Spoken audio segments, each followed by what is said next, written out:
How's it going? Good. Hey, so are you Asian? I'm Filipino. Oh, really? I never would have guessed. You look mixed to me. I'm definitely Filipino. Like, both of my parents are from the Philippines. Huh. No, I don't think so. You're definitely mixed. Okay. So, I've dated a Korean guy before. Good for you. I haven't dated a Filipino guy yet, though.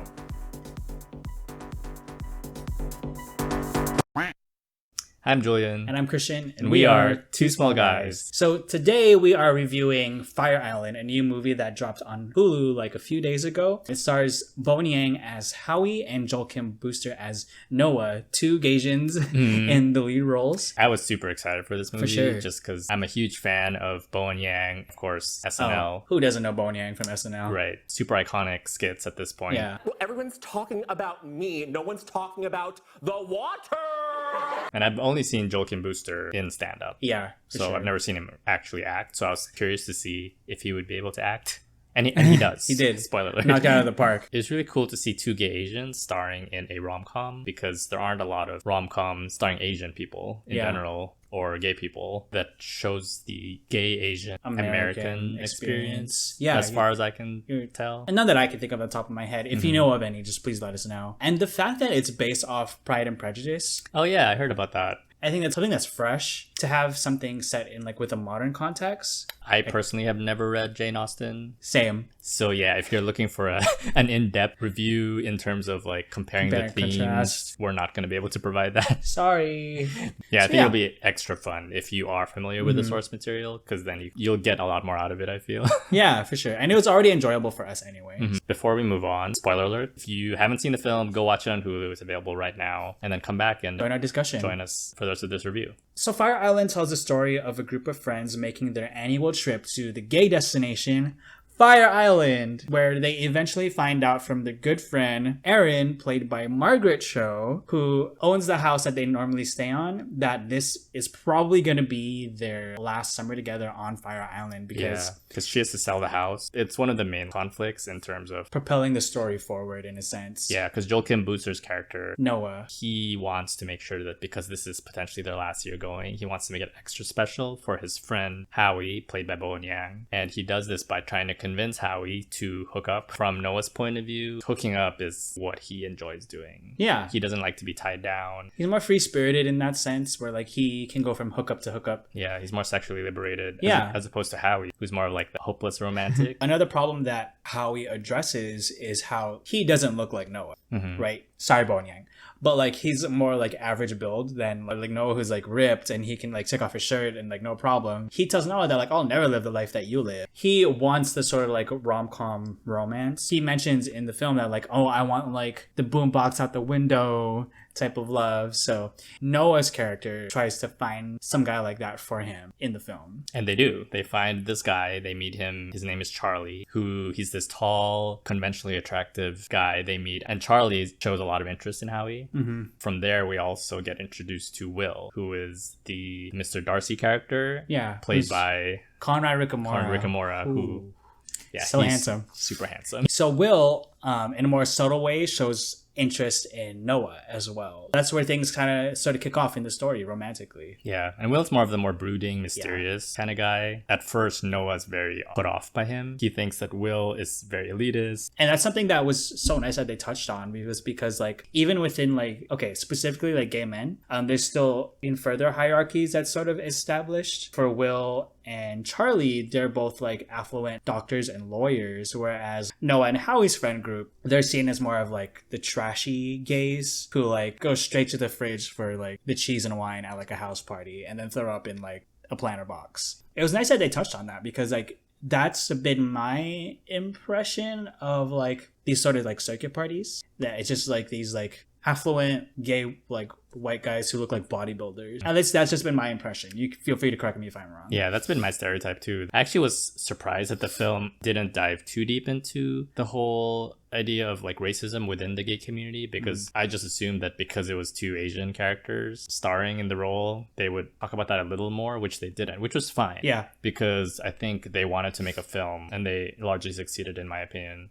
of making a film where it could be accessible to like a broader audience. It was more, like you said, they made it a more universal love story. But they do touch a little bit about like Asian fetishization within the community. Oh, for sure. There's a character in there that like goes up to pretty much all the Asian characters and says like, hey, you're Korean, right? Hey, you're Filipino, right? I can totally tell. And we find out that he has like 5 anime tattoos. Joel Kim Booster, who wrote this, isn't blind to any of that stuff, obviously. Yeah, he's probably experienced that for himself, sure. just like we have. Oh, for sure.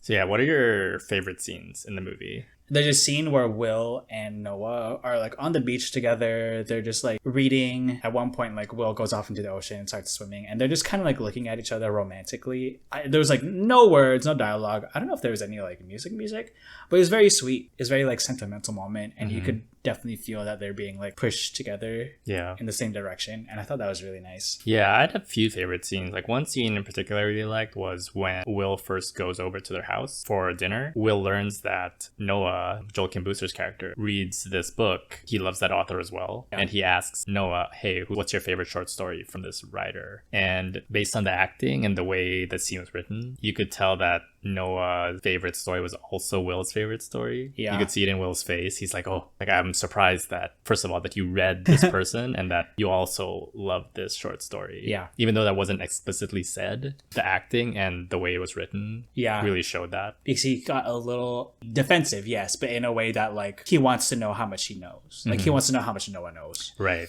Yeah, that was really sweet. Yeah, and I think that's the theme that goes through the whole movie, is this idea that you shouldn't judge a person For sure. based on your perceived notions of their background or their race or whatever.